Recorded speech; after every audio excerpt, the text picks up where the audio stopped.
ভাই আমার জীবনে অনেক বড় একটা কষ্ট দিবে, এটা আমি জানি। আমি জানি আমার তো অনেক কষ্ট দিবে। আচ্ছা ভাই, আমি একটা জিনিস বুঝলাম, আমি আপনারা কি করলাম, কি ক্ষতিটা করলাম? দিদি আমি জানি একদিন ঝগড়া হবে, দূরে চলে যাবে, জানি যেদিন আমার ফেম থাকবে না, নাম থাকবে না, ঠিক আছে? আমি একটা কথা বলি, আমি মানে এই জায়গায় এত বছর আমি এত বছর আমি মানে কি ক্ষতিটা করলাম? আপনি আমার বোঝালাম না যে কথাটা কইছেন, আমার জিনিসটা তো মানতে পারলাম না।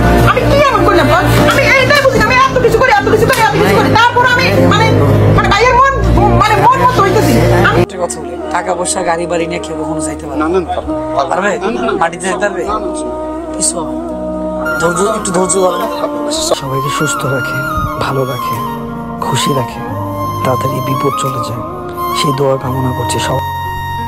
জীবন চলার পথে চারপাশ দিয়ে ছড়িয়ে ছিটিয়ে এমন কিছু বন্ধু থাকবে যারা আপনার সাথে এমনভাবে মিশবে আপনি বুঝতেও পারবেন না যে তারা আপনার ক্ষতি সাধন করার চেষ্টা করতেছে।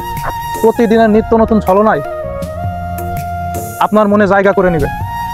আস্তে আস্তে আস্তে আস্তে আপনার এমন ক্ষতি করবে তারা, আপনি কল্পনাও করতে পারবেন না।